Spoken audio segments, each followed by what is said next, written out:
Okay, Just, we're good now. Okay, let's do it. okay. So Scroll down. yeah, okay, now we are at how odds work and the long shot. Can you repeat everything so that everybody can hear it at the same time? Yeah, go ahead and scroll down. Okay, I scrolled. There is some delay though. Or put down how the odds work at the top of the page. Oh yeah, it is right now. Okay, how odds work in the long shot. So Yeah. basically, if there's let's say there's $60 in the pot. Yeah. So and another player bets $10. Yeah. You have to call. Okay. Let's say it's I guess 50 in the pot. Yeah, if you have to call $10, Yeah. it would be his 10 plus the 50 in the pot is 60, plus your $10 is 70. So basically, you're calling 10 to win 70. Okay. So your odds would be 7-1. Yeah. So what that means, are you going to win this hand? Most likely, if you get the card you want to get. So let's. I mean, there's so many things. I don't even know where to start with you. I think we should start with the hand first. Let's scroll down and start with the starting hands first. Okay. So So where? What's the title would be? Go ahead and scroll down to the box, to the square. To the square. Keep scrolling down. I'll tell you when to stop. Okay. Like this. It's like it's a blue square. Pocket. It says when you get there, it'll have like red squares on it. It's a rectangle with red squares. Like this. Poker, pot, odds, and starting hand chart. That's it. Yes. Okay. Okay. So let me explain to you what this chart means. All right. So basically, on the top, UTG3 means under the gun plus 3. Then you have gun plus 1. Then you have what are we at here? On the button, you have small blind, big blind, and that the cutoff. CO is the cutoff. Okay. So basically, what it means is this is a 6-person table. If there's 6 people at the table, yeah, this is what you should do if you get these starting cards. In the left-hand side, in the margin between odds and UTG, do you see it says ace, ace, king, king, queen, queen, jack, jack, going straight down on the margin? Oh yeah, yeah. That's what you should do if you get those hands in that position. So basically, if you were, let's start with I got it. Okay, so at the table there's 6 chairs. The button is obviously the word button at the top. See where it says button 6? Okay, let me go again. Wait, it's hold on. Say it again. Okay, so it's telling you what to do in different. Remember how I told you position is very important? Yeah. Where you are at the table, where you're sitting at the Yeah. table. Yeah. Remember, every time the button moves, you're in a different position, because the 1 through 6 seat 1 through 6, the seats at the table are 1 through 6, but when the button moves, it's your position. There's position 1 through 6. So when the button goes, let's say you're on the button, okay? That's the most powerful seat at the table. Which position, one? I'm sorry. At the bottom? The button is the most powerful position at the table. Because you're the last one basically playing, right? Because you act last. Do you ever play blackjack? No. Never played blackjack ever? Never. Ever. Okay, have you ever watched play blackjack? No. Okay. Well, the way blackjack works is you're trying to get to 21. And you go first, and then the dealer goes last. Okay. That's their advantage. Their advantage is because they act last. Okay. In blackjack. So it's always better to act last when you have the button. It's a million times better to always act last. All right. Because when a player is in front of you, you can see if he checks, which means he's weak, or if he bets, which is signaling he's strong. Get it. Checks means doing nothing, right? Check means I don't want to bet anymore right now. I want to see what happens. Okay. And so you get to see if you're second, you can see what he does first, and then it's just a position of power. Yeah, so you kind of observe and You have to be conscious of where you're sitting, what position you have at the table, and where the button is every time you play a hand. so what is the weakest position, like the small blind? Oh, go ahead for your I, phone call. I gotta answer this. I'm gonna mute you. Give me 1 sec, okay? It's fine, go ahead. Take your call, it's fine. He's not stealing my credit card info, guys. We're learning. Well, hey Mario, it's my second time playing.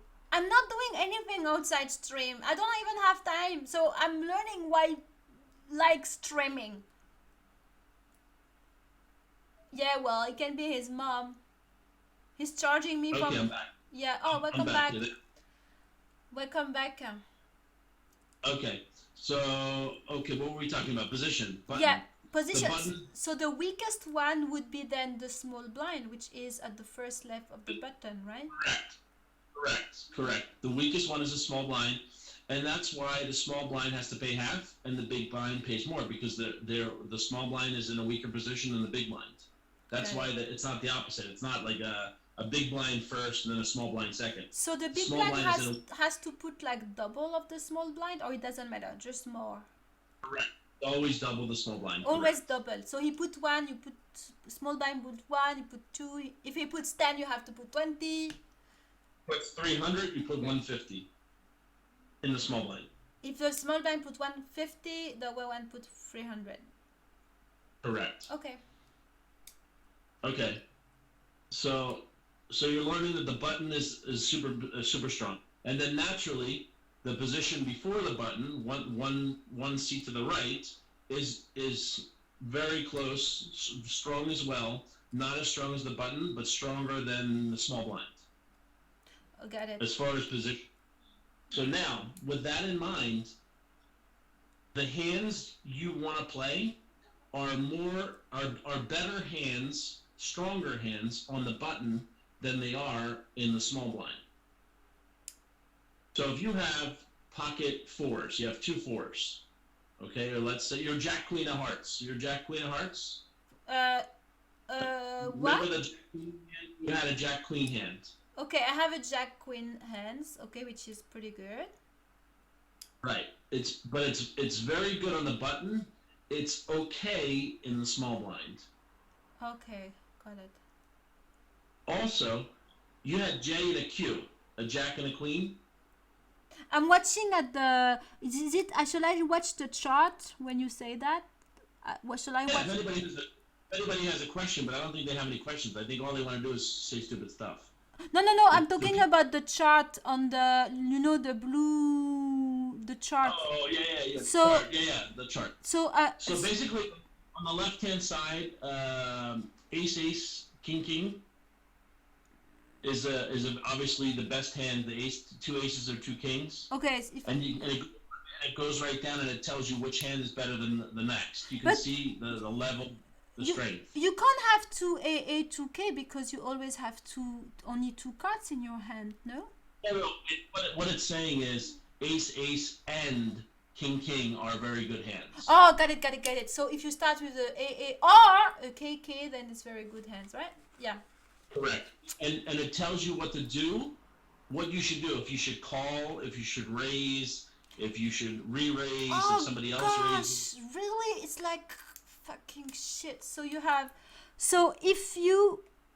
Oh, I got it. Basically. Yeah.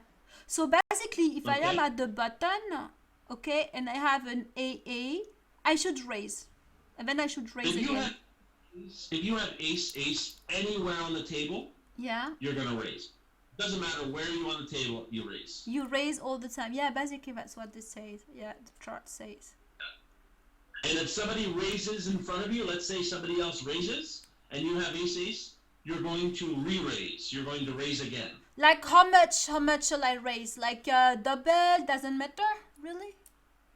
Okay, usually it depends on what you're playing. Obviously, in limit, you're just going to raise double. But in no limit, you want to raise 2.5, 3 to 3 times. Sometimes maybe 3.5 if you can get away with it. But you want to raise. Well, we'll get into that later. But about 3 times the big blind. Two 2.5 to 3 times the big blind. 2.5, 3 times the big blind. Oh, okay. Whew.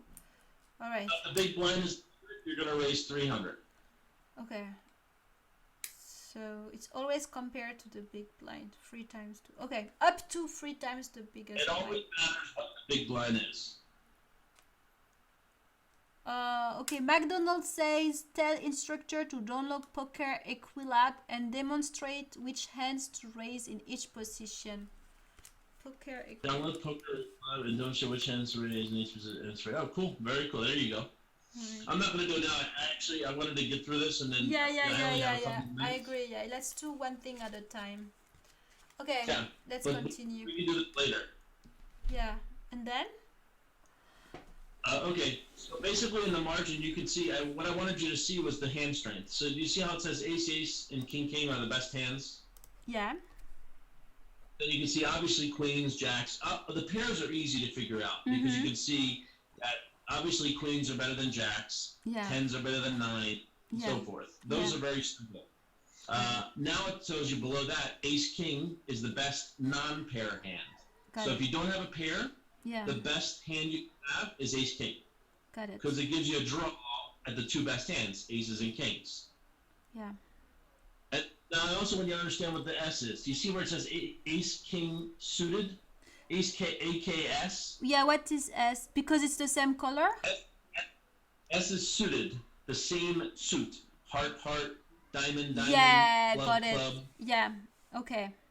That's so the best non-pair hand is ace, king with the same suit, either hearts, diamonds, whatever it is. Got it. If you go on my Periscope,